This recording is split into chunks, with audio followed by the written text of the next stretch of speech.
ধরে পায়ে হেঁটে আমরা রওনা হলাম এবং সময়টা ছিল শীতকাল।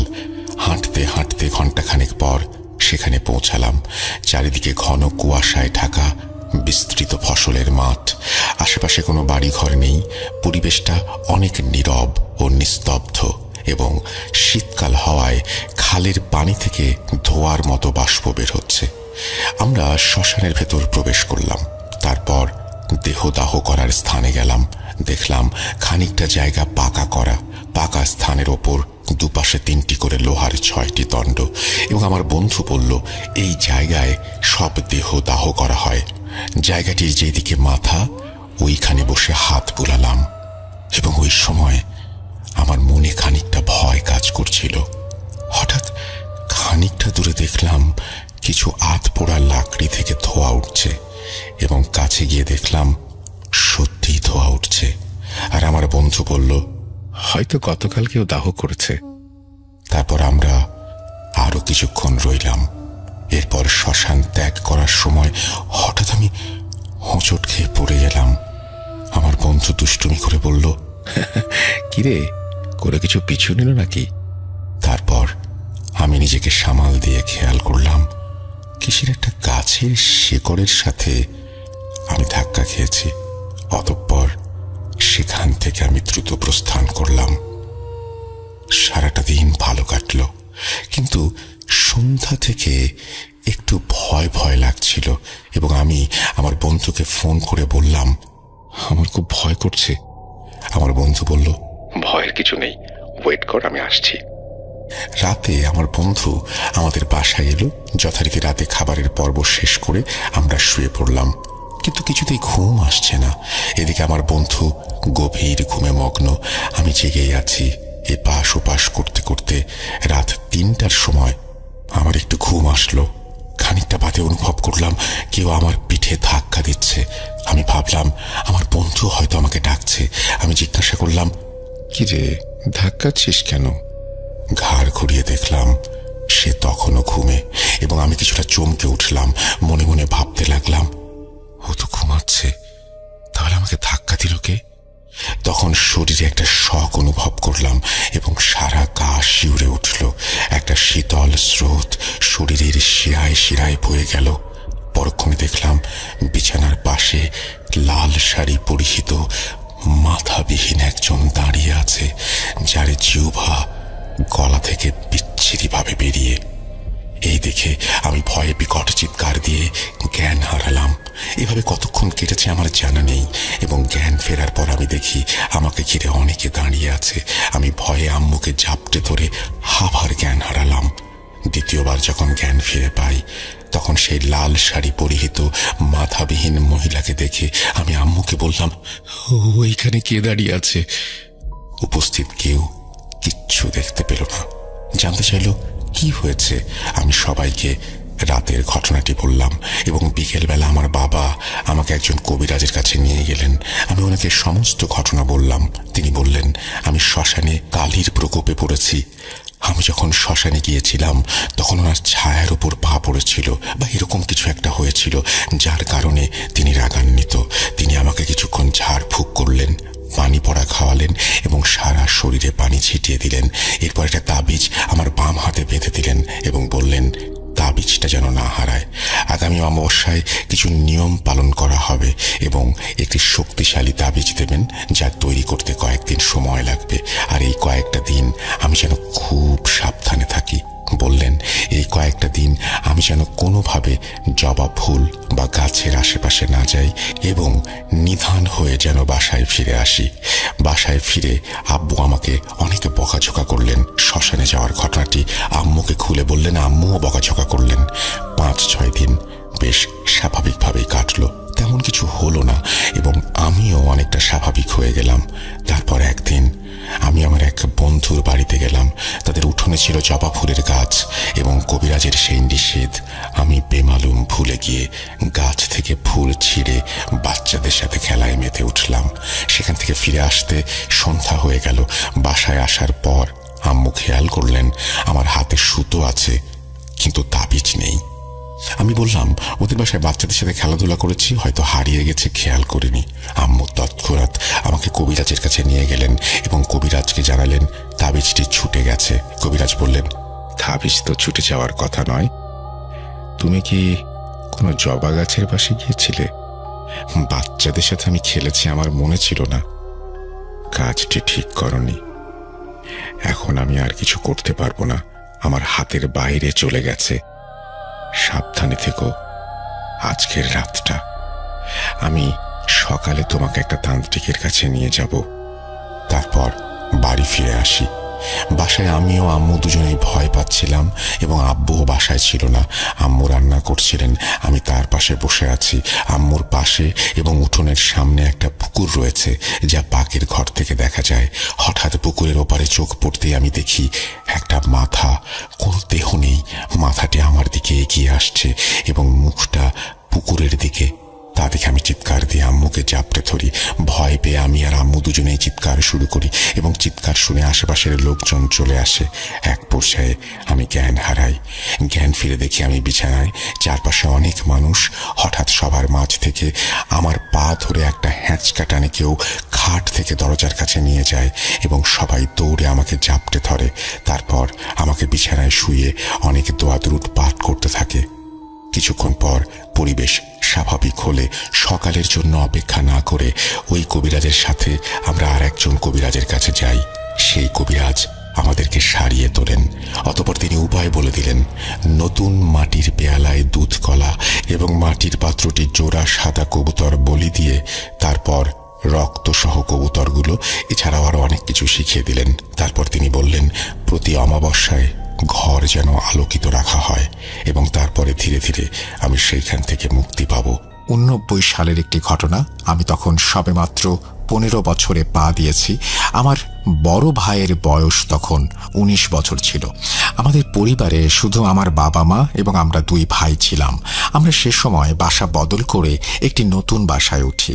যে বাড়িতে আমরা উঠেছিলাম সেখানে নাকি জিনের উপস্থিতি আছে, যদিও একটা শুধুমাত্র মানুষের মুখেই এই কথার প্রচলন ছিল। আমার বাবা এইসব ব্যাপারে তেমন একটা মাথা ঘামাতেন না। বাবা জিনে বিশ্বাস তো করতেন, কিন্তু কোনো বাড়িতে জিনের বসবাস আছে কিনা এসব নিয়ে তার চিন্তা ভাবনা সবার মতো ছিল না। তাই তিনি এসবে কর্ণপাত করতেন না। নতুন বাসায় শিফট করার পরপরই আমার সাথে বেশ কিছু ব্যাপার শুরু হয়। কেন জানি না বারবার মনে হচ্ছিল এই বাড়িতে আগে থেকেই মানুষ ছাড়া আল্লাহর সৃষ্ট অন্য কোনো জীবের বসবাস আছে, যাকে আমরা জিন বলে চিনি।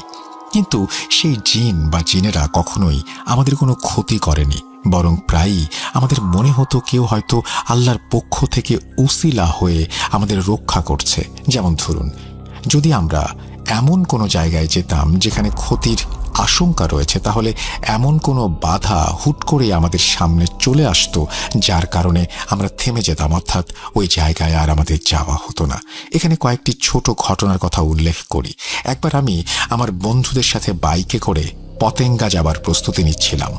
আমি যখন বাসা থেকে বের হব তখন হোঁচট খেয়ে মাটিতে পড়ে যাই আর আমার পায়ে বেশ ব্যথা পাই, যার ফলে আমার সেবার বন্ধুদের সাথে পতেঙ্গা যাওয়া হয়ে ওঠেনি।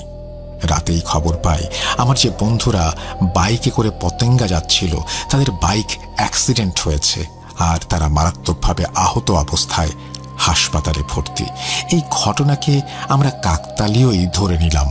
এর কিছুদিন পর আমার বাবা রাস্তা পার হওয়ার সময় অসাবধানতাবশত ট্রাকের সামনে চলে আসেন।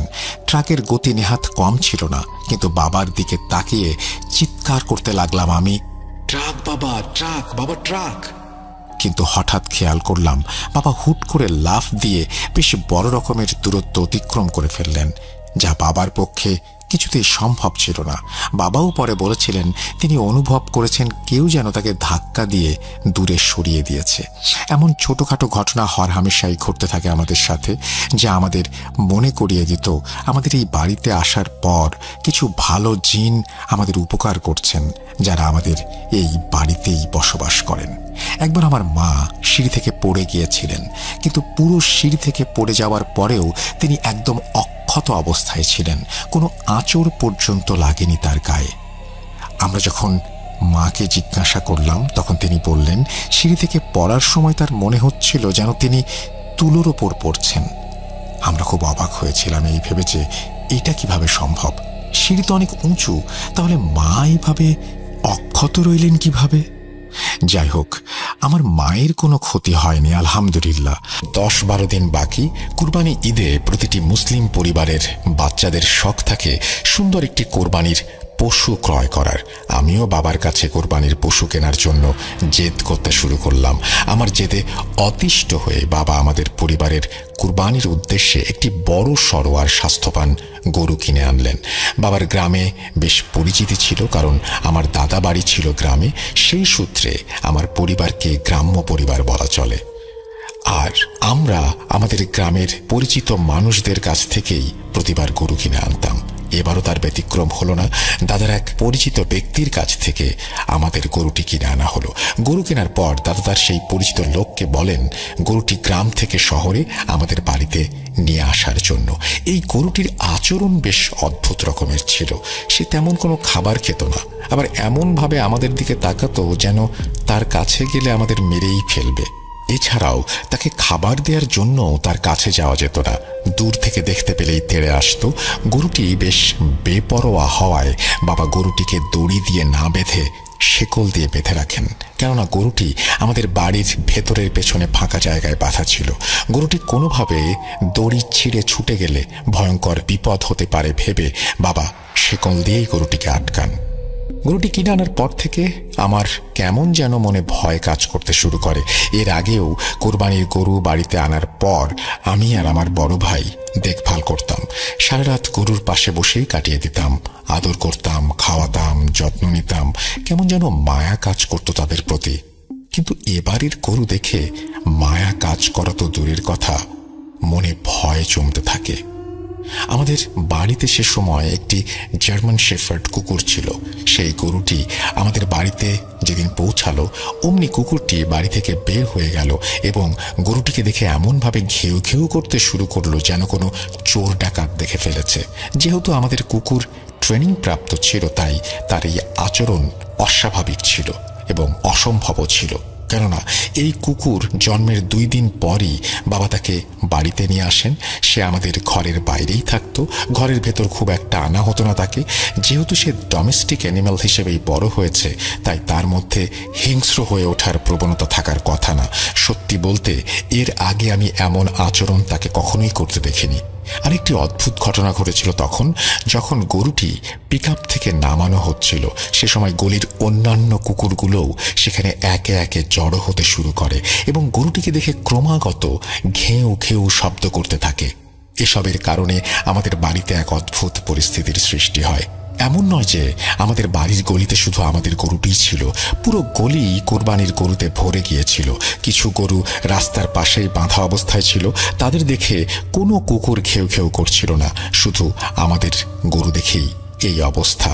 তারা যখন ঘেউ ঘেউ করছিল তখন আমাদের গরু তাদের দিকে মুখ তুলে তাকাতেই তারা ভয়ে কোঁকাতে শুরু করে এবং সেখান থেকে পালিয়ে যায়। এর আগেও ঈদে আমি আমার কুকুরকে নিয়ে সন্ধ্যায় হাঁটতে বের হতাম, তখন সে কোরবানির গরুদের মাঝ দিয়েই যেত।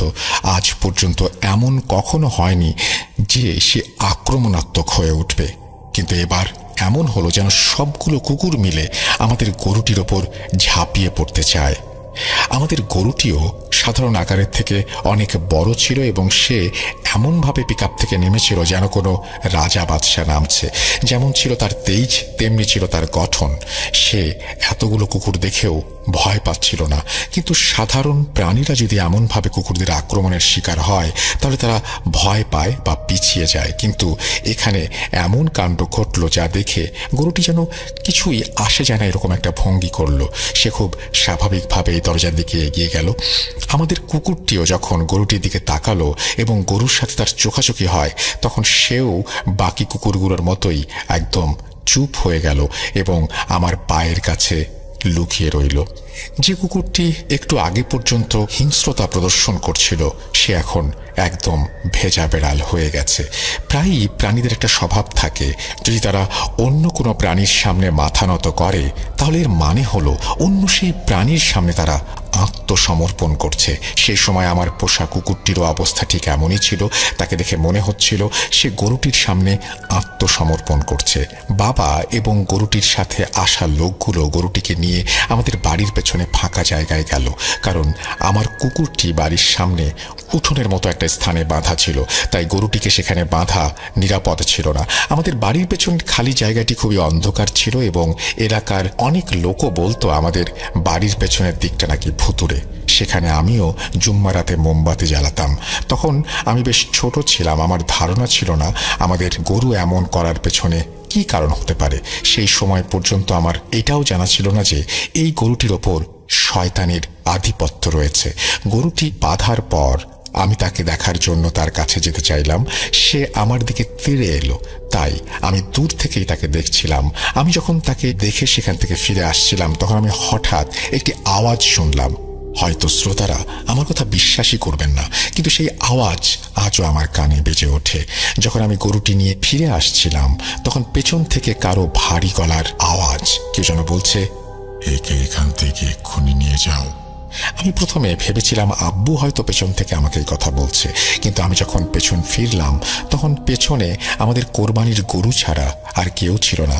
আমি হতবাক হয়ে কিছুক্ষণ দাঁড়িয়ে রইলাম। পুনরায় আমি এই আওয়াজ শুনতে পেলাম এবং খেয়াল করলাম যেখান থেকে আওয়াজটি এসেছিল আমাদের গরুটিও সেই দিকেই তাকিয়ে আছে এবং এতটাই মনোযোগ দিয়ে তাকিয়েছিল যেন সত্যি সেখানে কেউ দাঁড়িয়ে আছে। গরুটি অপলক দৃষ্টিতে তাকিয়ে আছে সেদিকে।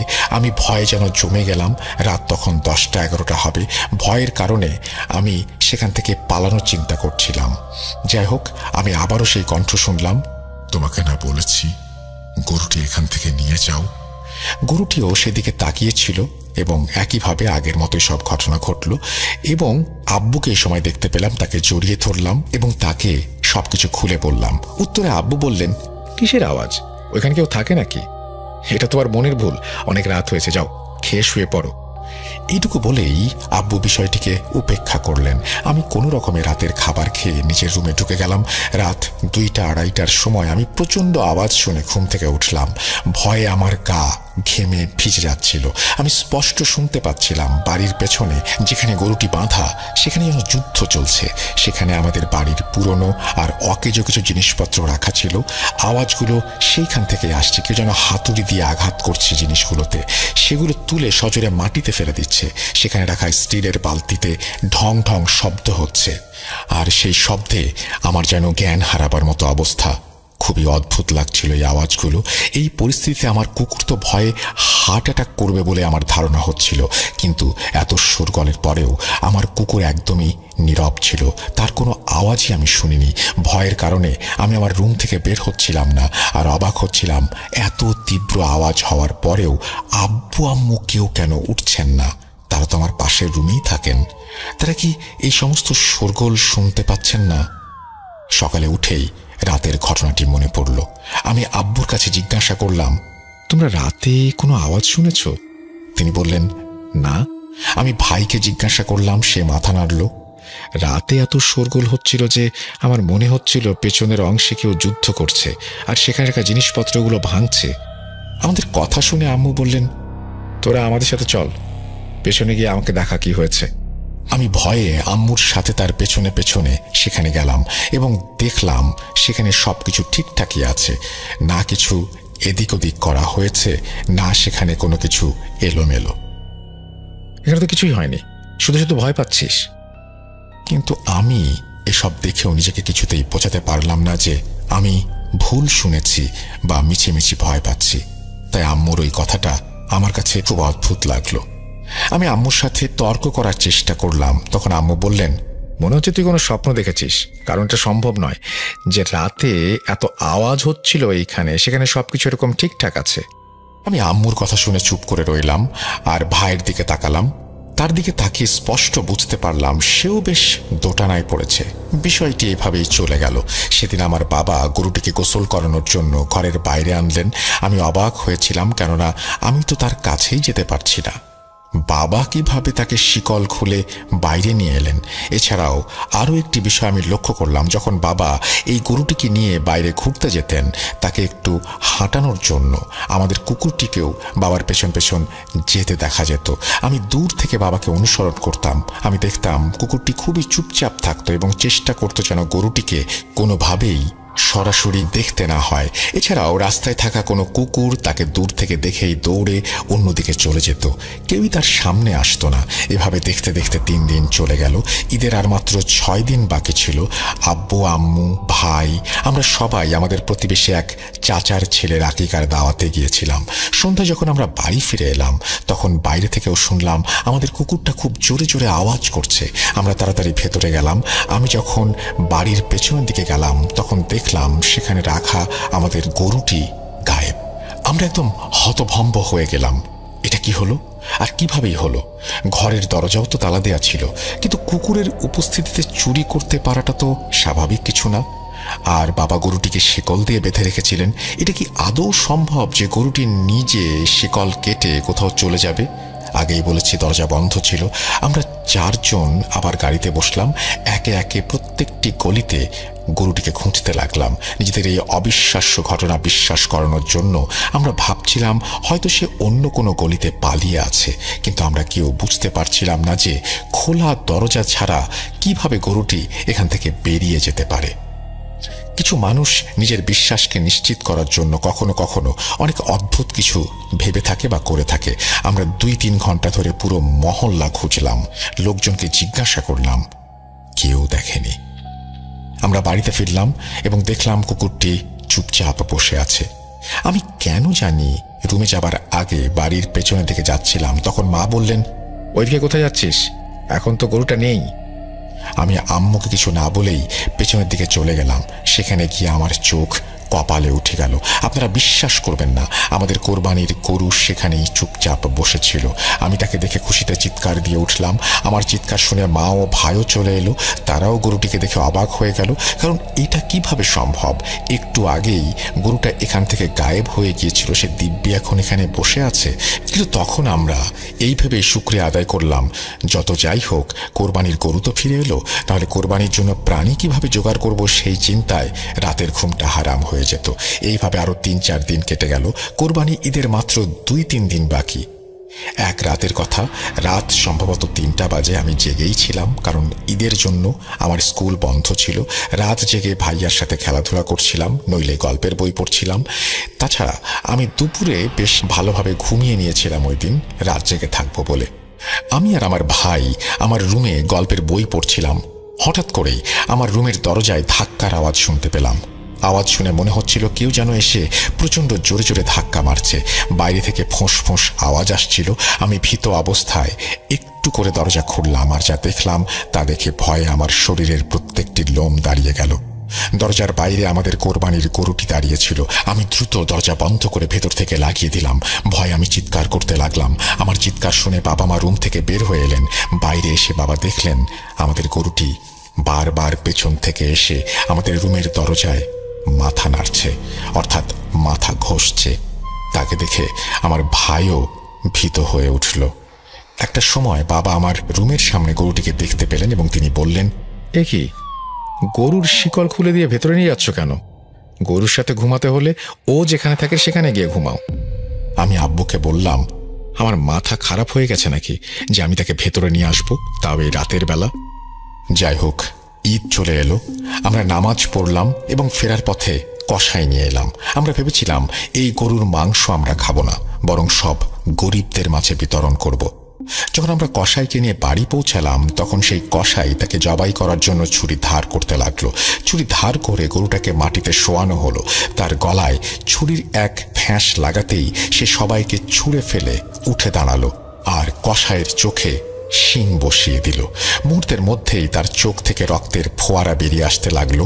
সেই বেচারা চিৎকার করতে করতে কোনো রকমে সেখান থেকে পালিয়ে গেল। বাকিরাও গরুর আচরণ দেখে মাফ চেয়ে চলে গেল। বাবা এসব দেখে মসজিদের ইমাম সাহেবকে ডেকে নিয়ে আসলেন। বাবা তাকে সব ঘটনা খুলে বললেন। তিনি এই গরুর সাথে কিছু অদ্ভুত ঘটনা ঘটেছে সেটাও ইমাম সাহেবকে জানালেন।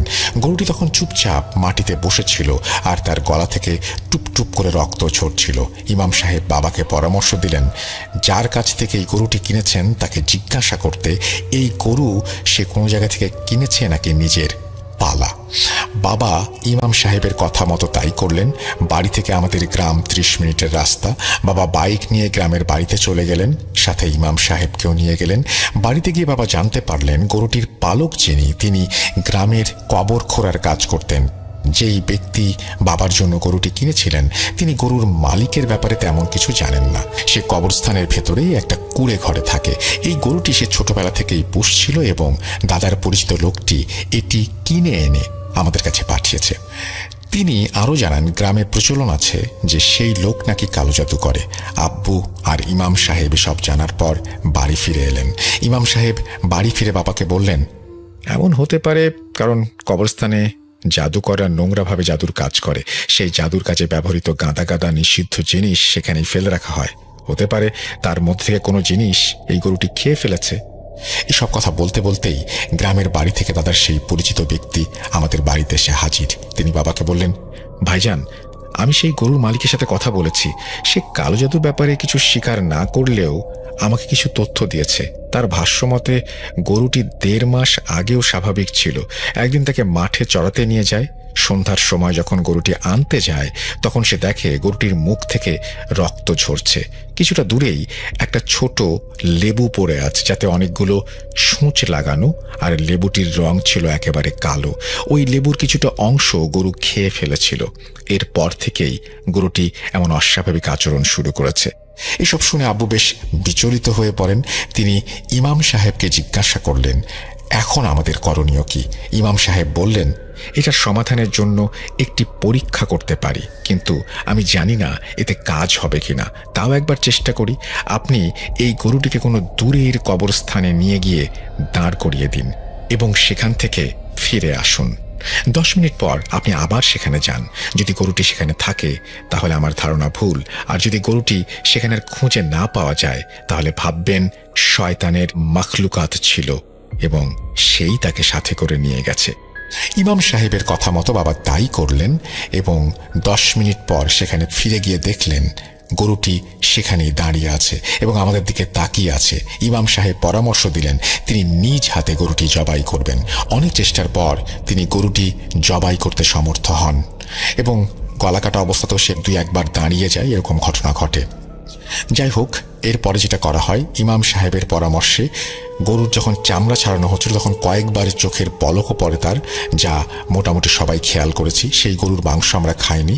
তার মাংসগুলো বেশ কালচে বর্ণের ছিল। বাবা সিদ্ধান্ত নেন এই মাংস গরিব দুঃখীদেরও দেবেন না। ইমাম সাহেবের পরামর্শে সেই গরু অর্ধেকটা অবস্থায় দূরে একটি স্থানে মাটি খুঁড়ে পুঁতে রাখা হয়। আমি সেদিন আপনাদের একটা কথা বলতে চেয়েছিলাম। ইমাম সাহেব বলছেন, যেদিন রাতে এসে আমি গরুর মাথায় পানি পড়া ছিটিয়ে দিয়ে যাই, আমি আপনাদের গরুর পাশে অদ্ভুত এক ছায়া দেখেছি। এই ছায়া খোদ শয়তানের। সেদিন আমি এ ব্যাপারে নিশ্চিত ছিলাম না, তাই বলতে চেয়েও বলতে পারেনি। আর আপনাদের বাড়িতে কিছু ভালো জিনের উপস্থিতি আছে। তারা না থাকলে এই গরুর সাথে থাকা শয়তান আপনাদের সাথে কি করত তা ভেবেই আমার আত্মা কেঁপে উঠছে। এবং তিনি তারপরে বলেন যে সেই মাঠে যখন গরুটি চড়ছিল ওই সেই সূঁচ বসানো লেবু এসব খেয়েই এই সমস্ত ঝামেলা হয়েছে। এবং তিনি পরামর্শ দেন যে গরু যখন কিনবেন তখন 100টা দেখে তারপরে গরু কিনবেন। যদি গরুটি নিজে কিনতেন তাহলে এমনটা হয়তো নাও হতে পারত। পরদিন রাতে ইমাম সাহেব এসে গরুর রক্ত যেখানে পড়েছিল সেখানে পানি ছিটিয়ে দেন। মনে হচ্ছিল সেখান থেকেও যেন কালো ধোঁয়া বের হচ্ছিল।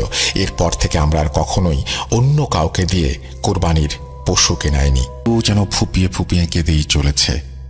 তার কান্না জর্জরিত ভাঙা ভাঙা কণ্ঠে যেন কিছু বলছে। না, সে কোনো বিলাপ করছে না, তবে তার কান্নাতে তার মনের ভেতরে চলমান প্রচণ্ড ব্যথার ছাপ যেন স্পষ্ট। আমি খানিকটা এগিয়ে গেলাম এই কান্নার উৎস খোঁজার জন্য। সামান্য দূরে গিয়ে কান্নার উৎস পেয়েও গেলাম। আমি কি সে সময় দেখেছি তা এই মুহূর্তে বলছি না, তবে ছেলেটি কি বলছে তা এবারে স্পষ্ট বুঝতে পারছি। তার বেদনাগ্রস্ত কণ্ঠে উচ্চারিত হচ্ছিল, যারা তোমার এই অবস্থার জন্য দায়ী, আমি তাদের সব সফলতার পথে কাঁটা হয়ে দাঁড়াবো। সেই কাঁটা পায়ে বিধে তারা সফলতার দুয়ারের সামনে মুখ থুবড়ে পড়বে, কিন্তু সেই দুয়ার ভেদ করতে পারবে না। আজ থেকে আমার যুদ্ধ শুরু। আমি আমার জীবনের লক্ষ্য ঠিক করে নিয়েছি। যত দিন বেঁচে থাকবে তাদেরকে আমার গোলাম বানিয়ে রাখবো। তারাও একদিন আমার কাছে এসে এভাবে চোখের অশ্রু ঝরিয়ে তাদের পথ থেকে আমাকে সরে দাঁড়াতে বলবে। সেদিন আমি হাসবো আর তারা কাঁদবে, কিন্তু আমার মনে তাদের জন্য কোনো করুণার জন্ম হবে না। আমি তাদের পথে আরও কাঁটা বিছিয়ে দেব। তাদের ধ্বংস না দেখে আমি কিছুতেই ক্ষান্ত হব না, কিছুতেই না। তুমি দেখে নিও, তোমার কাছে এই আমার শেষ প্রতিজ্ঞা। ছেলেটির কথা শুনে যে কেউ বুঝতে পারবে তার মনে জমে আছে কারোর জন্য তীব্র ঘৃণা, যাদের জীবনটাকে শেষ করে দেবার জন্য সে যে কোনো পর্যায়ে অতিক্রম করতে প্রতিজ্ঞাবদ্ধ। কিন্তু কেন? এর পেছনে নিশ্চয়ই কোনো গল্প আছে। কি সেই গল্প? সেই গল্প জানার উদ্দেশ্যে আমি তার কাছে যাবার জন্য কেমন যেন এক অজানা আকর্ষণ অনুভব করি। আমার মনে তার গল্প জানার যে কৌতূহল জন্ম নিয়েছিল তার ফলাফল তখনও আমার অজানা। তবু আমি তার কাছে গিয়ে কথা বলার চেষ্টা করি। এর পরের কাহিনীটা না হয় শেষের জন্যই জমা থাক। এখানে যে ছেলেটির কথা বলছি তার নাম রূপক। খুবই সাধারণ গরিব পরিবারের ছেলে। থাকার জন্য না ছিল বাড়ি, না ছিল উদরপূর্তির জন্য পর্যাপ্ত খাবার। মাথা গোঁজার ঠাঁই হিসেবে ছিল রেল লাইনের ধারের ছোট্ট একটা বস্তি। সেখানে রূপক তার বাবা মা আর ছোট বোনকে নিয়ে থাকত। কিন্তু আজ সেই রূপকের কোনো হদিস পাওয়া যাচ্ছে না। হঠাৎ করেই কোথায় যেন হারিয়ে গেছে সে। শেষ যখন তাকে দেখেছিলাম তখন তার চেহারায় ছিল অন্যরকম এক প্রশান্তি। তার আর্থিক অবস্থাও ঘুরে দাঁড়িয়েছিল। কিন্তু রূপকের আসল পরিচয় হিসেবে যদি বলি সে একজন সাধারণ মানুষ, তাহলে সেটা হবে ভুল অথবা মিথ্যা। তার পরিচয় আমার থেকে ভালো কেউ জানে না। রূপক ছিল একজন তন্ত্র সাধনার উজ্জ্বল নক্ষত্র। সামান্য বস্তিতে থাকা একটা ছেলে কিভাবে তন্ত্র সাধনা শেখে আর কেনই বা শেখে, এই প্রশ্নটি হয়তো আপনাদের মনে ঘুরপাক খাচ্ছে। একটু অপেক্ষা করুন, এই ঘটনার সব জট আস্তে আস্তে খুলবে, আর সেটা খুলব আমি। রূপক সাধারণ কোনো তান্ত্রিক ছিল না। সে ছিল খুবই আক্রমণাত্মক একজন তান্ত্রিক। সে কারোর ক্ষতি করার জন্য তন্ত্র সাধনা করত, ব্যাপারটা তেমন নয়। কিন্তু তাকে আমি এর মাধ্যমে কারো উপকারও করতে দেখিনি। মাসের পর মাস, বছরের পর বছর সে তার শিকারের জন্য অপেক্ষা করত। হ্যাঁ, শিকার খুঁজে বেড়াত। কিন্তু এই যে সে শিকার নয়, এই শিকারের কিছু বৈশিষ্ট্য ছিল। এই শিকার শুধুমাত্র রূপকের একার শিকার ছিল না, বরং এই শিকার ছিল অন্য আরেকজনের। তার নাম হাসিদ আল রুহ। এই নাম কোনো সাধারণ নাম নয়, এই নাম তার নিজের দেয়া নাম। আল রুহ পরিচয় সম্পর্কে আমি সেই মুহূর্তে অবগত ছিলাম না।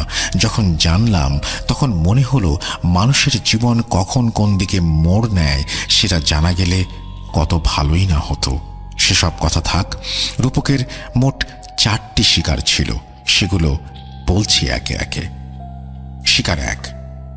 প্রথম শিকার ছিল 19 বছর বয়সী একজন তরুণী যার নাম আসমা। আসমা তখন সবেমাত্র কলেজে ভর্তি হয়েছে, আর 5টা মেয়ের মতো তার জীবনটাও স্বাভাবিক, হাস্যোজ্জ্বল আর সুন্দর ছিল। কিন্তু হঠাৎ তার এই আলোয় ভরা জীবনে কারোর নজর লেগে যায়। আসমা মাঝে মাঝে রাতে বাজে স্বপ্ন দেখতে শুরু করে। স্বপ্নে সে দেখতে পায় সে একজন বিবাহিতা নারীর সাজে সজ্জিত, তাকে কবুল বলতে বলা হচ্ছে, কিন্তু সে চাচ্ছে না। এই স্বপ্নে তার হবু স্বামীকে সে কখনোই দেখতে পেত না। এছাড়াও স্বপ্নে কেউ হয়তো তার সাথে জোর জবস্তি করার চেষ্টা করত। নিজেকে বাঁচাতে গিয়ে তার দম যেন বন্ধ হয়ে যেত। হঠাৎ বিকট চিৎকার দিয়ে সে ঘুম থেকে জেগে উঠত। ঘুম থেকে উঠে দেখতে পেত তার হাতে পায়ে সহ শরীরের বিভিন্ন স্থানে কালো কালো দাগ। তার হাতে বেশ বড় মাপের আঙুলের ছাপ স্পষ্ট দেখা যেত। বাবা মাকে বলার পর তারা অনেক হুজুরের সাথে যোগাযোগ করেন, কিন্তু সবাই একসময় পিছু হটেন। এর কারণ তখন অজানা হয়েই রয়ে গিয়েছিল। প্রতি রাতে অসহ্য যন্ত্রণা ভোগ করতে হতো আসমাকে। হয়তো তার সামনে খারাপ কিছু অপেক্ষা করছিল। এদিকে রূপকের আচরণও কেমন যেন পাল্টে যেতে শুরু করে। সে যেন অস্থির হয়েই যাচ্ছে দিনকে দিন। আমি জিজ্ঞাসা করলে বলে, না, আসছে না, কোনো খোঁজ পাচ্ছি না, চেষ্টা চালিয়ে যাচ্ছি। আমার মন বলছে আল রুহ তার শিকার পেয়ে গেছে, কিন্তু ওই শিকার ওর নয়, আমার, শুধুই আমার। ওই শিকারের হকদার একমাত্র আমি। আজ রাতে আমি আবারও কড়াভাবে চেষ্টা করব সেই শিকারের খোঁজ বের করতে। আপনি আজ রাতে আমার ঘরের আশেপাশে ভুলেও আসবেন না। আর আমাকে আপনি সাহায্য করছেন, তাই আমি আপনাকে সব বলছি। আমার কাজ আপনাকে দেখাচ্ছি। এসব যদি ঘূর্ণাক্ষরেও কেউ জানতে পারে, তাহলে আমার পরবর্তী শিকার হবেন আপনি। কথাটা মাথায় রাখবেন। সেদিন তার কথা শুনে আমি বেশ ভয় পেয়ে যাই। আমার কাছে মনে হতে থাকে এ সেই রূপক নয় যাকে আমি প্রথমবার দেখেছিলাম। আসলে পরিস্থিতি তাকে হয়তো এভাবে বদলে দিয়েছে। সেদিন রাতে রূপক বেশ কিছু রিচুয়াল করে ঘুমিয়ে পড়ে। পরদিন সকালে সে আমাকে একটি ছোট কাগজে লিখে পাঠায়। আমাকে সাথে নিয়ে এক জায়গায় যাবে বলে জানায় সেই কাগজে। আমি বিকেলের দিকে রূপকের সাথে দেখা করি। তাকে দেখে বেশ উত্তেজিত লাগছিল। কিছু জিজ্ঞেস করার সুযোগ না দিয়েই বলতে শুরু করলো, ভাই, পেয়ে গিয়েছি। আমি তার বাসা সহ চিনে গিয়েছি। আর দেরি করা যাবে না, আসুন এখনই বাসায় যাব। আমি রূপকের কথার মাথামুন্ডু কিছুই না বুঝে তার দিকে হাঁ করে তাকিয়ে রইলাম। আমাকে চুপচাপ দাঁড়িয়ে থাকতে দেখে সে আমার হাত টেনে ধরে কোথায় যেন নিয়ে যেতে শুরু করে। আমি কেমন যেন ঘোরের মধ্যে চলে গেলাম। হঠাৎ তার কণ্ঠ শুনে চেতনা ফিরে পেলাম। দেখলাম আমি একটি ছোট টিনের বাড়ির সামনে দাঁড়িয়ে। এই জায়গাটা আমি চিনি না, আগে কখনো আসিনি, কিন্তু মনে হলো যেন কয়েক সেকেন্ডের মধ্যে আমি এখানে চলে এসেছি। রূপক আমাকে নিয়ে সেই বাসায় কড়া নাড়ল। এক মধ্যবয়সী মহিলা দরজা খুলে দিলেন। আমাদের পরিচয় জানতে চাইলে রূপক ওনাকে জিজ্ঞাসা করেন, চাচি, কিছু মনে করবেন না, আপনি আমাদের চিনবেন না। আপনার মেয়ের নাম আসমা, তাই না? আসলে আমার পরিচিত এক ইমামের মাধ্যমে আসমার অসুস্থতার কথা জেনে আমি এখানে এসেছি ওর সাথে দেখা করতে। দেখা করা যাবে? রূপকের কথা শুনে মহিলা আর কোনো প্রশ্ন না করেই মেয়ের সাথে দেখা করতে রাজি হয়ে যান। কেননা মেয়ের সুস্থতাই এখন ওনার সব থেকে বড় বিষয় হয়ে দাঁড়িয়েছিল। আসমার সাথে দেখা করার পর আমার মনে হচ্ছিল আমি হয়তো কোনো কঙ্কালের গায়ে জড়ানো চামড়ার একজন মানুষ দেখছি। এত জীর্ণ শরীরের কোনো মানুষ আমি এর আগে দেখিনি। আসমার মা কাঁদতে কাঁদতে আমাদেরকে আসমার সমস্যাগুলো খুলে বলেন। আমি একটু আগেই উল্লেখ করেছিলাম। রূপক তখন আসমার মায়ের হাতে একটি কাগজ দিয়ে বলেন, ওই কাগজে মোড়ানো আছে এক বিশুদ্ধ উনুনের ছাই। এই ছাই যেন প্রতি রাতে আসমার মাথায় লাগিয়ে দেয়া হয়। এছাড়া সে এক বোতল পানি বের করে কি যেন পড়ে তাতে ফু দিয়ে আসমাকে খেতে বলে। আসমা সেই পানি পান করে। রূপক মহিলাকে বলে, আজ থেকে আগামী 3 দিন খুবই বিপজ্জনক। এই সময় আসমা যেন ঘরের বাইরে না বের হয়, আর কোনোভাবেই এই ছাই লাগানোর কথা যেন ভুলে না যান। এই বলে রূপক আমাকে নিয়ে চলে আসে। আমি রূপককে জিজ্ঞাসা করি, ওটা কিসের ছাই? উত্তরে সে বলে, আজ না, অন্য একদিন বলবো। যদি আমার ভাগ্যে থাকে তাহলে নাকি আমি জানতে পারবো। তার উত্তরে কেন জানি না আমি সন্তুষ্ট হতে পারিনি। তাকে পুনরায় প্রশ্ন করি, 3 দিন কেন বিপজ্জনক? উত্তরে রূপক বলে, আপনি সব জানতে পারবেন, কিন্তু এখন না, 3 দিন পর। এই 3 দিন আমার সাথে কোনো প্রকার যোগাযোগ করবেন না। 3য় দিন আপনি সব জানতে পারবেন, কিভাবে জানতে পারবেন সে প্রশ্নও করবেন না। আমি তাকে আর কোনো প্রশ্ন না করে বাসায় ফিরি। 3 দিন পর কি হবে ভাবতে ভাবতে আমি অস্থির হয়ে পড়ি। এই 3 দিন আমার কাছে 3 বছরের মতো লম্বা মনে হচ্ছিল। 3 দিন পর রাতে ঘুমিয়ে আমি একটা অদ্ভুত স্বপ্ন দেখি। আমি দেখি লম্বা আলখেল্লা পরা একজন ব্যক্তি ভারী কণ্ঠে বলছে, কাজটা কি ভালো করলি? আমার শিকার কেড়ে নিয়ে ভেবেছিস শান্তিতে ঘুমাবি? একটা শিকার গিয়েছে তাতে কি? এতে আমার কোনো ক্ষতি হয়নি, মাঝখান দিয়ে তোর বেশ কিছু কাঠখড় পোড়াতে হলো। কতদিন এভাবে আমার শিকার কেড়ে নিবি? পারবি না, পারবি না। পাশ থেকে ভেসে আসে কণ্ঠ। সে বলে, আমার কোনো কিছুই মনে রাখার নেই, আমার শুধু মনে আছে প্রতিজ্ঞা। তোর সব কর্মের মাঝে বাধা হয়ে দাঁড়াবো আমি। তোকে তোর উদ্দেশ্য হাসিল করতে আমি দেব না। মনে রাখিস, আমিও আমার কথার খেলাপ করি না। রূপকের কথা শেষ হতে না হতেই রূপকের সাথে সেই ব্যক্তির তুমুল যুদ্ধ শুরু হয়। রূপককে আমি চিনতে পারছিলাম না। তার পেছন থেকে যেন মানবরূপী বিশাল দেহী এক পশু আকৃতির কোনো কিছু বের হয়ে এসে সেই ব্যক্তির মুখে সজোরে থাবা বসিয়ে তাকে ছুঁড়ে ফেলে দেয় কয়েক ফুট দূরে। রাগে ফুঁসতে ফুঁসতে সেই ব্যক্তি রূপককে হুমকি দিয়ে চলে যায়। হঠাৎ আমার মনে হলো রূপক আমার দিকে তাকিয়ে হাসছে আর বলছে, বলেছিলাম না সব জানতে পারবেন। তার চোখ টকটকে লাল, তার মুখের হাসি যেন স্বয়ং শয়তানের হাসিকেও হার মানাতে বাধ্য। আমার ঘুম ভেঙে যায়, ঘেমে নিয়ে আমি একাকার। সকালে রূপকের সাথে দেখা করি। আমাকে দেখে সে বলে, আপনি তো সব জেনেই গিয়েছেন, তাই আর কিছু জিজ্ঞেস করবেন না। আমি আসমার খোঁজ নিয়ে এসেছি, সে এখন ভালো আছে, তবে তাকে এখনো আরো কিছুদিন সেই ছাই ব্যবহার করতে হবে। আমি রূপককে জিজ্ঞাসা করি, এবার কি, আর কি করতে চাও? উত্তরে রূপক একটা শব্দই বলে, আর তা হলো অপেক্ষা। আল রুহ আবার নতুন শিকার খুঁজবে। যখনই সে শিকার পাবে তখনই আবার রূপকের কাজ শুরু হবে। এর মাঝে রূপক প্রতিদিনই শ্মশানে আর কবরস্থানে কাটাতে শুরু করে। আমি এর কারণ জানতে চাইলে সে বলে, আল রুহ নাকি কোনোভাবেই থামবে না। সে আরও ক্ষমতা অর্জন করে ফিরে আসবে মোকাবেলা করার জন্য। শিকার হাতে না পেলে যদিও তার ক্ষমতা খুব একটা বাড়বে না, কিন্তু সেও তন্ত্র সাধনা করে, শক্তি অর্জন করতে সেও পারে।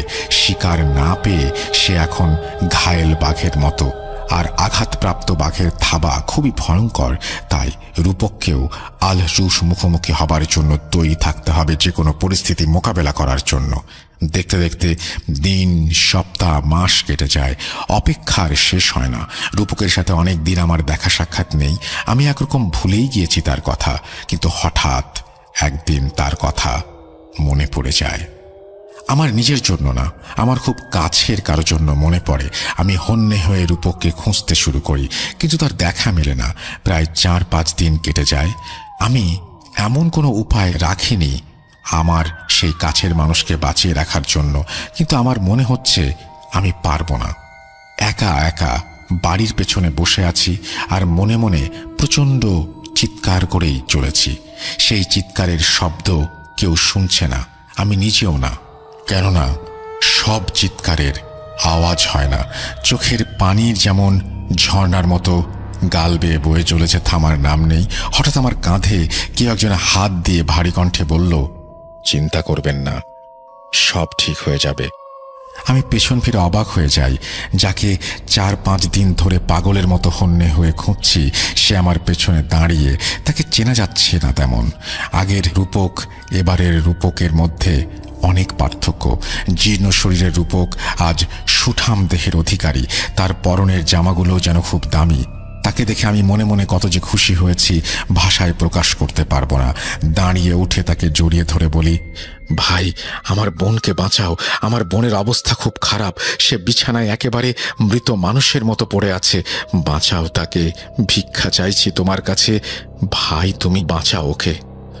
আমার কথা শুনে রূপক আমাকে শান্ত হতে বলে আর আমার বোনকে দেখার ইচ্ছা প্রকাশ করে। আমি তাকে আমার বোনের রুমে নিয়ে যাই, তাকে দেখাই। আমার বোনের হাতে কালো কালো ছোপ দাগ দেখে রূপক আমার কাছে সেই দাগ ছুঁয়ে দেখার অনুমতি চায়। আমি তাকে অনুমতি দিলে সে চোখ বন্ধ করে আমার বোনের হাতে থাকা কালো দাগ স্পর্শ করে। কিছুক্ষণ বসে থাকে। হঠাৎ সে আমার বোনের হাত ছেড়ে দিয়ে দ্রুত বাইরে চলে আসে। সে আনমনা হয়ে বারবার বলছিল, ইফরিত, ইফরিত, ইফরিত। ইফরিত কি তখন আমি জানতাম না। আমি তাকে কি হয়েছে জিজ্ঞাসা করলে সে আমাকে শুধু বলে, হাতের সময় খুব কম, যা করার আজই করতে হবে। এসব কিছু বলার সময় এখন নেই, আগে বোনকে বাঁচাতে হবে। এসব বলে সে তড়িঘড়ি করে বাসা থেকে বের হয়ে যায়। যাবার সময় সে বলে কিছুক্ষণ পর আবার ফিরে আসবে। তার এমন অবস্থা দেখে আমি নিজে কি পরিমাণ যে ভয় পেয়েছি ভাষায় প্রকাশ করার মতো না। ঘণ্টাখানেক পরে সে ফিরে আসে, সাথে নিয়ে আসে একটা পুটলি। সেদিন রাতে সে আমাকে নিয়ে বোনের রুমে চলে যায়। রুমের দরজা বন্ধ করে আমাকে বলে, আপনার চোখে আমি কাপড় বেঁধে দিচ্ছি। এখানে এমন কিছু হতে পারে যা সহ্য করার সাহস আপনার নেই। আপনি অনেক কিছু শুনবেন কিন্তু ভয় পাবেন না, আর যা কিছু হয়ে যাক বোনের হাত ছাড়বেন না। এই কথা বলে সে আমার চোখ বেঁধে বাম হাতে কিছু একটা ধরিয়ে ডান হাত দিয়ে আমার বোনের হাত শক্ত করে ধরে রাখতে বলে। আমি তার কথা মতোই কাজ করি। আশেপাশে কোনো শব্দ নেই, চারপাশে একেবারে নিশ্চুপ। রূপকের উপস্থিতিও টের পাচ্ছি না। ভয়ে আমার আত্মা শুকিয়ে যাচ্ছে। হঠাৎ রূপকের আওয়াজ শুনি। সে কাউকে উদ্দেশ্য করে বলছে সে তার আসল পরিচয় পেয়ে গেছে। আমি রূপকের কথা ছাড়া অন্য কারো কথা শুনতে পাচ্ছি না, কিন্তু মনে হচ্ছে রূপক কারোর সাথে কথা বলছে। এক পর্যায়ে আমার বোন হঠাৎ করে প্রচণ্ড জোরে কাঁপতে শুরু করে। আমার হাত ছাড়ানোর জন্য সে পাগল হয়ে যায়। শুরু হয় চিৎকার, আর্তনাদ। আমার গলা শুকিয়ে যায়, হাত ব্যথায় যেন ভেঙে যাচ্ছে। না আর পারছি না ধরে রাখতে। আমার হাতে কামড় বসিয়ে দেয় আমার বোন। হাতের ওপরে চামড়া ছিঁড়ে ফেলে। ব্যথায় আমি হাও মাও করে কেঁদে উঠি। রুমের ভেতরে যেন ঝড় বয়ে যাচ্ছে। রূপকের চিৎকারে আর আমার বোনের আর্তনাদে আমি যেন হিতাহিত জ্ঞান হারিয়ে ফেলছি। বারবার জ্ঞান হারাবো করেও হারাচ্ছি না। হঠাৎ কানের কাছে আমার বোনের মুখের অস্তিত্ব টের পাই। আমাকে ফিসফিস করে বলছে, এই শিকার আমার, হাতটা ছেড়ে দে। রূপক বারবার আমাকে হাত না ছাড়ার জন্য বলছে। আমি সজোরে আমার বোনের হাত ধরে আছি। রক্তে আমার হাত ভিজে যাচ্ছে। রক্তক্ষরণের জন্য আমি এক পর্যায়ে জ্ঞান হারাই। জ্ঞান ফিরে এলে দেখি আমার সামনে রূপক দাঁড়িয়ে। সে আমাকে বলে, আমার বোন অল্পের জন্য বেঁচে গেছে। আর কিছুক্ষণ আগে আমি হাত ছেড়ে দিলে তাকে হয়তো আর বাঁচানো যেত না। আমি রূপককে সব খুলে বলতে নির্দেশ করি। এবার আর কোনো অনুরোধ নয়, যা কথা হবে সরাসরি হবে ভেবে জিজ্ঞেস করি।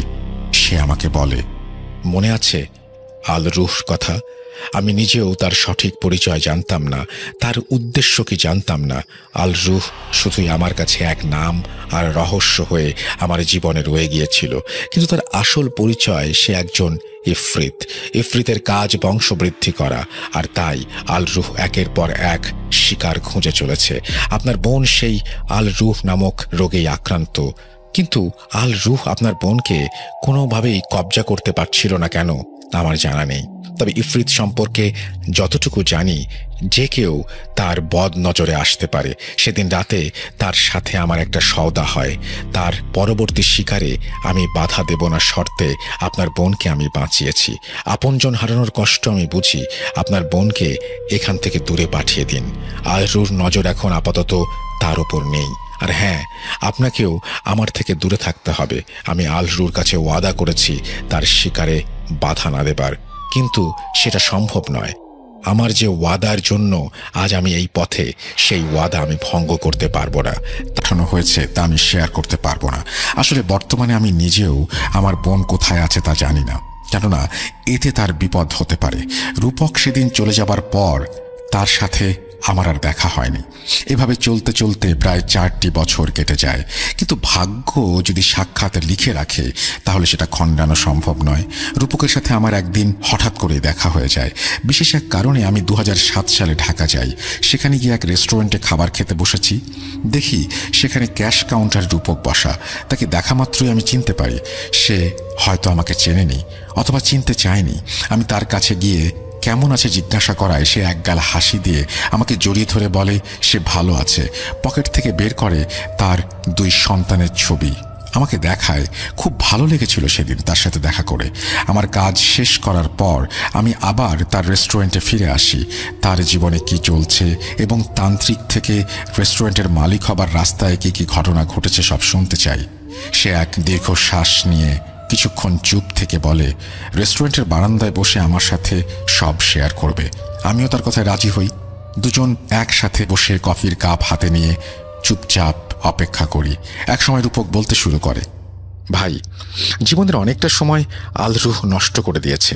আপনি জানেন তার সাথে আমার এই শত্রুতা কিসের? যেদিন আপনি আমাকে স্টেশনে দেখেছিলেন সেদিন আমার হাতে একজনের লাশ ছিল। বারবার আমাকে জিজ্ঞাসা করার পরেও আমি আপনাকে বলিনি ওই লাশ কার। ওই লাশ ছিল আমার আদরের ছোট বোনের। আলরুহ আমার বোনকে নির্মমভাবে হত্যা করেছে। আমার বোনের পেটে 7 মাসের বাচ্চা ছিল।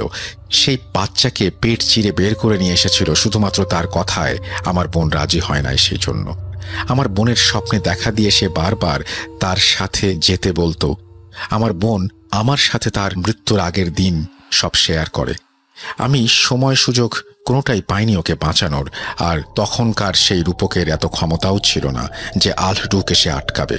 সেদিন আমি আলরুহর রাস্তার কাটা হয়ে দাঁড়াবার প্রতিজ্ঞা করি। এই হলো সাধক রূপকের তান্ত্রিক হবার পাঠ। আর বর্তমানে আসার পেছনে ইতিহাস একটু ভিন্ন। আপনার বোনকে বাঁচানোর পর রুহ সাথে আমার বেশ কিছুদিন কথা হয়। সে আমাকে বারবার মনে করিয়ে দেয় আমি যেন তার শিকারে বাধা না হয়ে দাঁড়াই। সেদিন থেকেই আমার মন কেমন যেন অস্থির হয়েছিল। মনে হচ্ছিল এবার সে আরো বড় একটা কিছু করার চেষ্টা করবে। আমার ধারণা সত্যি হয়। একদিন রাতে আমি তার মনে কোনো পরিকল্পনা আছে কিনা জানার জন্য আমার ক্ষমতা ব্যবহার করি। সেদিন রাতে আমি স্বপ্নে দেখি 2টা মেয়ে যারা একই রকম দেখতে, তারা প্রচণ্ড ভয়ে অন্ধকার রুমের এক কোণায় লুকিয়ে আছে একে অপরকে জড়িয়ে ধরে। আর তাদের সামনে দাঁড়ানো সাক্ষাৎ শয়তান রূহ। সাথে সাথে আমার ঘুম ভেঙে যায়। আমি ঘুম থেকে উঠেই আবার বেশ কিছু রিচুয়াল শুরু করি, যা ছিল আমার ভুল। আলরুহ আমার উপর নজর রাখছিল, যা আমার অজানা ছিল। সে তখনও তার শিকার খুঁজে পায়নি। আমার স্বপ্নের মাধ্যমেই আমি তাকে তার শিকারের কাছে পৌঁছে দেই। সেদিন রাতে সে আমার সামনে আসে এবং আমাকে ধন্যবাদ দিয়ে চলে যায়। অনেক খোঁজ করেও আমি ওই 2 মেয়ের কোনো হদিস পাচ্ছিলাম না। আমার ক্ষমতাও কোনো কাজে আসছিল না। এরপর আমি একের পর এক উপায় অবলম্বন করতে শুরু করি। শেষে এক অঘরী তান্ত্রিকের কাছ থেকে কিছু নতুন তন্ত্র শিখে সেই অনুযায়ী কাজ করি এবং সেই মেয়ে দুটোকে খুঁজে বের করতে সক্ষম হই। আমি অনেক দেরি করে ফেলেছিলাম। সেই 2 মেয়ে তখন আলরুর কবজায় চলে গিয়েছে। মেয়ে দুটি ছিল এতিম। এতিমখানা থেকেই তাদের লেখাপড়ার ব্যবস্থা ছিল, কিন্তু তাদের আচরণগত পরিবর্তনের জন্য তাদেরকে একটি কক্ষে রাখা হয়। এতিমখানায় গিয়ে আমি অনেক কষ্টে তাদের সাথে দেখা করি। তাদেরকে দেখে আমি অবাক হয়ে যাই। 2 জন জীর্ণশীর্ণ মেয়ে একসাথে বসে আছে। তারা উভয়ই আমাকে দেখে নড়ে চড়ে বসে আর নিজেদের আড়াল করতে শুরু করে। তখন তাদের বয়স অনেক কম হওয়ায় আলরু তার ইচ্ছা পূরণ করতে সক্ষম ছিল না, তাই তাদেরকে আপাতত নিজের কবজায় রেখেছিল। আমি তাদের সাথে দেখা করেই বুঝতে পারি এটি সেই শয়তান ইফরিতের কাজ। তাদের গায়ে মন্ত্র পড়ে পানি ছিটিয়ে দিতেই তারা চিৎকার শুরু করে। কোনোভাবে তাদেরকে আলরুর কবজা থেকে কিছু সময়ের জন্য মুক্ত করে আমি আমার নিজের মন্ত্র পড়া পানি খাইয়ে দেই।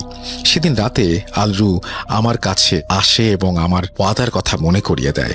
আমাকে তার পথ থেকে সরে যেতে বলে, কিন্তু আমি পিছপা হই না, তার কথায় কর্ণপাত করি না। রাগে ক্ষোভে সে আমার জীবন নেবার সিদ্ধান্ত নেয়।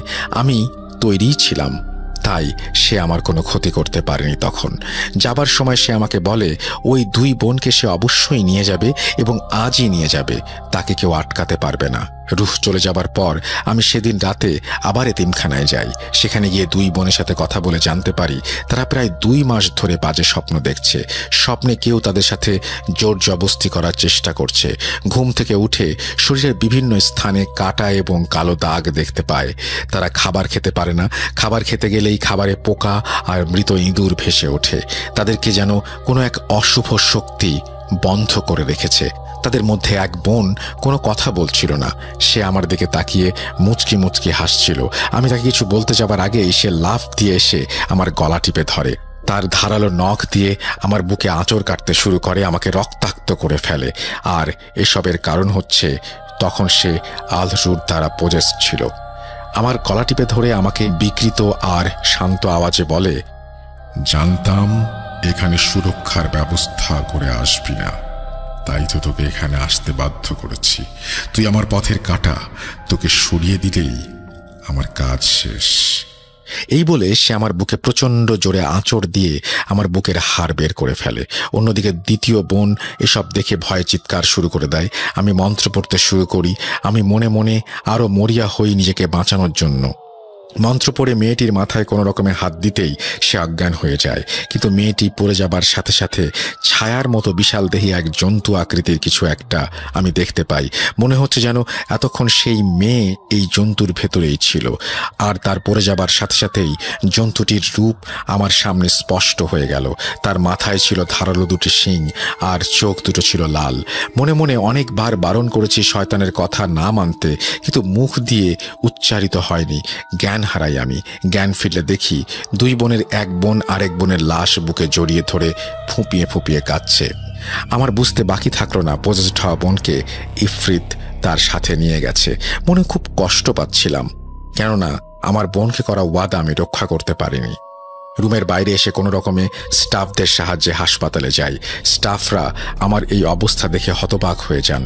আমি রাগান্বিতভাবে বলি, নাটক করছেন? কারো চিৎকারের কোনো শব্দই কি আপনাদের কানে আসেনি? উত্তরে তারা কেউই কোনো শব্দ শুনতে পায়নি বলে। বুঝতে পারলাম এটাও ইফরিতের কাজ। হাসপাতালে যাবার পর আমার বুকে একটি বড় ধরনের সার্জারি হয়। সার্জারি শেষে আমার জ্ঞান ফিরে এলে আমি আমার পাশে কাউকে না দেখে মনে মনে ভাবি, আমার মতো মানুষের পাশে কে থাকবে? আমি তো এতিম, না আছে বাবা না আছে মা। যাও এক বড় বোন ছিল, তাকেও ইফরিত দুনিয়া ছাড়া করেছে। এই দুনিয়ায় আমার কেউ নেই, ঠিক ওই মেয়েটার মতো। ওই মেয়েটার জন্য আমার খুব মায়া হচ্ছিল। সুস্থ হবার পর তার সাথে দেখা করি আমি। নিজের বোনকে হারিয়ে সে একেবারে নিশ্চুপ হয়ে গেছে। তার বোন আমাকে আর নিজের বোনকে বাঁচাতেই নিজের জীবন দিয়েছে। মনে মনে একটা সিদ্ধান্ত নিয়ে চলে গেলাম এতিমখানার পরিচালকের কাছে দেখা করতে। সকল কথা এবং কাজ শেষ করে সেদিন এতিমখানা থেকে চলে আসি, কিন্তু একা আসিনি। সেই মেয়েটি আজ আমার স্ত্রী রাজিয়া। হ্যাঁ ভাই, রাজিয়াকে বিয়ে করে নিয়ে এসেছি সেদিন, কিন্তু রুহকে আটকাতে পারলাম না। আমি এরপর অনেকবার তার খোঁজ করেছি, কিন্তু কোনো হদিস পাইনি। সে চলে গিয়েছে নাকি এখনো আছে আমি জানি না। তাই আপনাকে অনুরোধ করব, আপনার বোনের ঠিকানা আমাকে বলবেন না কখনোই। আপনার বোন যেখানে আছে সেখান থেকেও তাকে সরিয়ে ফেলুন। আপনি নিজেও তার ঠিকানা নেবেন না, আড়ালেই রাখুন তাকে, কেননা আল রুহ ফিরেও আসতে পারে। কিন্তু তখন আপনার বোনকে বাঁচানোর জন্য কোনো রূপক আর ফিরে আসবে না। আমি সব ছেড়ে দিয়েছি ভাই। রুহকে খুঁজতে খুঁজতে ব্যর্থ হয়ে যখন আর কোনো পথ পাচ্ছিলাম না, তখন আমি নিজেকে পাল্টে ফেলি নিজের স্ত্রী সংসারের জন্য। আমার তন্ত্র সাধনায় অর্জিত অর্থের কিছু অংশ আমি আমার স্ত্রী যে এতিমখানায় ছিল সেখানে দান করে দিই। বাকি টাকা দিয়ে এই রেস্টুরেন্ট চালু করি। স্ত্রী আর 2 সন্তান নিয়ে সুখেই আছি।